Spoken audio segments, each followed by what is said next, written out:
El Evangelio de este domingo nos presenta otra vez una parábola de Jesús. En esta parábola, un hombre, antes de partir de viaje, decide dejar un encargo a sus servidores. A uno le da 5 talentos, 2 al segundo y 1 solo al tercero. Por supuesto que no se refiere la parábola a talento como lo usamos nosotros, en el sentido de habilidad, de capacidad. Nosotros decimos talento para expresar la capacidad que alguien tiene para la música o para escribir, para el arte, para actuar o para lo que fuera. En la época de Jesús no se refería la palabra a eso, sino que talento era una determinada cantidad de dinero. Este hombre, al partir de viaje, le dejó una cantidad de dinero a cada uno de sus servidores, distintas cantidades de dinero, para ser más exacto, 5 a 1, 2 a un segundo y 1 solo a un tercero. Cuando vuelve del viaje, cada uno de los servidores va presentándose y comienza un diálogo con ellos. El que había recibido 5 talentos le muestra que los ha negociado y que ha ganado otros 5, y recibe una palabra de aliento y de agradecimiento de su Señor. Fuiste fiel en lo poco, te voy a encargar de mucho más. Inmediatamente se presenta el que había recibido 2 talentos y le muestra que también los ha negociado, que los ha hecho producir y que tiene otros 2 talentos que ha conseguido, y recibe la misma palabra de aliento y de alabanza de parte del Señor. Llega el tercero luego, que había decidido esconderlo, había hecho un pozo en la tierra y había ocultado allí el dinero. Las palabras de su Señor muestran el desagrado con lo que él ha hecho. Servidor malo y perezoso. ¿Por qué este último servidor escoge hacer un pozo en la tierra y enterrar el dinero de su Señor? Creo que hay 2 pistas que nos pueden ayudar a entender su actitud. Hasta ahora solo dijimos que el talento era una cantidad de dinero, pero no dijimos cuánto sería esa cantidad. En la época de Jesús, un talento equivalía más o menos a 6.000 denarios. Hace unas cuantas semanas habíamos encontrado otra parábola de Jesús donde se nos mostraba que cada jornalero cobraba por el trabajo de un día 1 denario. 6.000 denarios es entonces una fortuna muy grande. Un trabajador sencillo, un sirviente, un jornalero, un obrero, tendría que trabajar entre 15 y 20 años para juntar el dinero equivalente a un talento. Ahí podemos empezar a darnos una idea de la situación. Piense cada uno lo que cobraría a lo largo de todo un año si no gastara ni un peso y multiplíquelo por 15 o por 20. Bueno, esa es la suma de dinero que le han prestado al servidor y sobre la cual va a tener que rendir cuentas. Es una fortuna. Ni decir de aquel que recibió 2 talentos, ni decir de aquel que recibió 5 talentos. Es muchísimo dinero. Uno puede entender el temor del servidor. Si yo apuesto esto, si yo negocio con este dinero y lo pierdo, ¿cómo lo podría devolver? ¿Cómo lo podría pagar? Y entonces ahí podemos vislumbrar un poco el temor que él tiene. Además es claro que la imagen que tiene de su Señor es la de alguien duro y exigente. Cosechás donde no sembrás. Querés recoger donde no esparciste.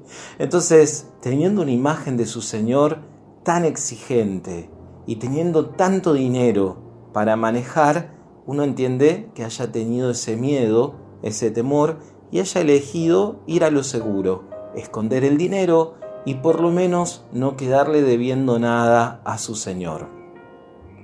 Ahora, ¿es así? El Señor de la parábola, el que les había ofrecido los talentos, ¿es alguien duro y exigente? Creo que hay 2 detalles en la parábola que nos muestran que esto no es tan así. En primer lugar, cuando comienza el desarrollo de la parábola, se nos dice que a cada uno se le dio una cantidad de dinero distinta, 5, 2 o un talento. Y añade Jesús a cada uno según su capacidad. Es decir, no le pidió a ninguno por encima de lo que podía rendir. No le pidió a ninguno por encima de lo que era capaz de hacer. Es alguien atento a la situación del otro, es alguien que conoce a sus servidores, es alguien que sabe qué son capaces de manejar y que no les exige por encima de sus capacidades. No parece ser alguien duro y exigente, pero como si eso fuera poco, en el final de la parábola, cuando este último servidor solo trae su talento de vuelta sin haberlo hecho producir nada, el Señor manda que se lo quiten y se lo den al que tenía ya 10 talentos. Y acaba una pregunta. Esos talentos que este servidor había recibido, 5 por encargo, más los 5 que había negociado, ¿no se los devolvió a su Señor? ¿Cómo es que el Señor dice que se los den al que tiene 10? ¿Acaso le dejó los 10 talentos a él? Esa fortuna que le había confiado. Entonces cuando la rindió, no se la quedó el Señor, sino que se la dejó al servidor. Parece ser alguien obsesionado por el dinero, que de hecho habla de 5 talentos como si fuera poco. Fuiste fiel en lo poco, te voy a encargar de mucho más. La parábola no nos muestra a alguien duro y exigente, sino todo lo contrario. Nos muestra a alguien generoso, a alguien comprensivo, a alguien que sabe entender la situación de sus servidores y que abre la mano con amplitud y con generosidad para confiar y para entregar.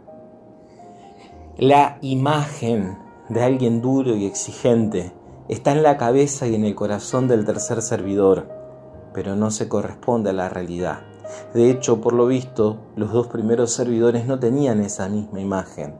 Y se animan, se atreven, tienen la audacia de ir a negociar con semejante cantidad de dinero porque tienen confianza en el Señor que se los dejó encargado. La parábola nos habla entonces de un don abundante, sobreabundante, de una generosidad que nos primerea, como le gusta decir al Papa Francisco, que pone en nuestras manos grandes tesoros y que nos invita a ser audaces con esos tesoros, que nos invita a jugarnos en la vida. La parábola muestra que no es la actitud que Dios quiere y espera en nosotros, la del temor que esconde, que no arriesga, que quiere ir a lo seguro, que pretende quedar con las cuentas saldadas a riesgo de no dar ni el menor paso. Nosotros somos los servidores de la parábola y Dios ha puesto en nuestras manos grandes tesoros, confiando en nuestra capacidad. A nivel personal, la vida de cada uno de nosotros, la vida de las personas que nos han sido encomendadas, las tareas, los dones, los carismas, las riquezas con que Dios ha adornado el corazón de cada uno de nosotros. Como comunidad hemos recibido tesoros inmensos, la palabra y los sacramentos, el amor fraterno, la fuerza de vida de la resurrección. La propuesta de Dios no es que hagamos un pozo y enterremos esos tesoros por miedo a perderlos, a mancharlos o a romperlos. La propuesta de Dios es que nos animemos a jugarlos, que nos animemos a hacerlos producir. Por supuesto que eso implica un riesgo, que no siempre todas las cosas nos van a salir bien, pero Dios prefiere hijos que con libertad y audacia arriesguen esos dones que Él pone en nuestras manos porque son precisamente para eso, y no servidores que con alma de esclavos temerosos escondan esos tesoros bajo tierra para que no les suceda nada. Podemos preguntarnos entonces, de cara a esta palabra, ¿en qué medida somos capaces de arriesgar los tesoros que Dios nos ha confiado con el deseo de que produzcan frutos de vida para el mundo de hoy. ¿En qué medida somos capaces de correr riesgos en ese sentido? O si no, ¿será que preferimos muchas veces esconder nuestros tesoros bajo tierra y aferrarnos a nuestras comodidades y seguridades, aunque sean estériles? Me parece en este punto hermoso terminar con una frase de Francisco. Él nos decía hace unos años: prefiero una iglesia accidentada, herida y manchada por salir a la calle antes que una iglesia enferma por el encierro y la comodidad de aferrarse a sus propias seguridades. Pidámosle al Señor que nos conceda la gracia de ser audaces a la hora de vivir y de jugar los tesoros que Él ha puesto en nuestras manos.